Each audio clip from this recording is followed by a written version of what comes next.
नमस्कार, आप देख रहे हैं द पटना फोरम। मैं हूं आपके साथ सत्यम। देखिए, इन दिनों आपको बता दूं कि बाबा धीरेन्द्र कृष्ण शास्त्री बागेश्वर सरकार आए हुए हैं पटना के नौबतपुर स्थित तरेत पाली मठ में, और यहाँ पे वो लगातार अपने जो प्रवचन है, प्रादीप दरबार है, लगा रहे हैं।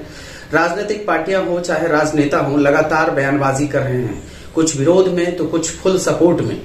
और इसी दौरान जब चिराग पासवान से पूछा पत्रकारों ने कि आस्था के विषय पे, तो उन्होंने कहा आस्था अलग चीज है और संविधान, देश संविधान से चलता है, तो आस्था जिनकी जिसमें है उसमें लगे रहे, लेकिन देश संविधान से चलता है। कर्नाटक वाले जीत वाले मामले पे जब पूछा गया तो उन्होंने कहा कि कर्नाटक में जीत हुई है, उसका 2024 लोकसभा पे क्या असर पड़ेगा वो अभी कहना मुश्किल है, क्योंकि वो उस समय की परिस्थितियां और स्थितियां बताएगी, कौन पार्टी किसके साथ जाएगी, अलायंस में कौन किसके साथ सहयोगी दल के रूप में काम करेगा, वो पूरा बात उस पर निर्भर करता है। फिलहाल आप सुनिए चिराग पासवान ने क्या कुछ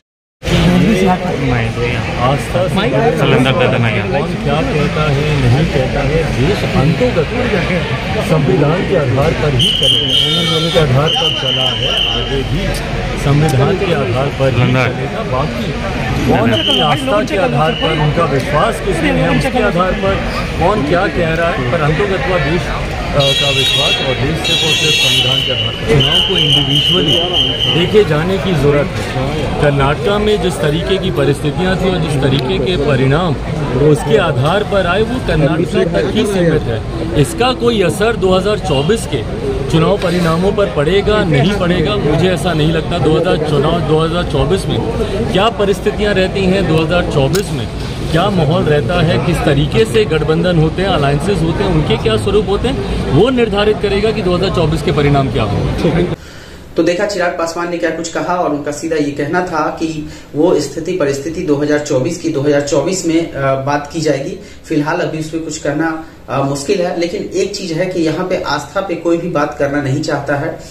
उसे समझ में आता है, राजनेता हो या चिराग पासवान हो, कि कोई भी लोग धर्म के विरुद्ध जाके बात करना नहीं चाहता, क्योंकि ये पूरा खेला जो होता है चुनाव का, वो कहीं ना कहीं धर्म से बहुत ज्यादा जुड़ा रहता है। जातियां तो है ही, धर्म भी बहुत बड़ा फैक्टर होता है चुनाव के टाइम में। फिलहाल के लिए इतना ही। आप अपने विचार में बताइएगा कि क्या धर्म फैक्टर होता है चुनाव के टाइम में, लोगों को किस चीज को आधार बना के राजनेता को जिताना चाहिए या पार्टियों को आगे लाना चाहिए सरकार में।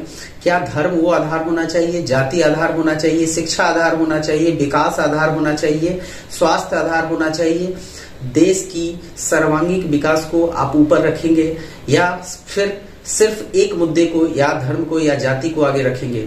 आप पे निर्भर करता है। आप हमें बताइएगा कि क्या अहम चीज है। फिलहाल के लिए इतना ही। देख रहे हैं द पटना फोरम। मैं हूं आपके साथ सत्यम।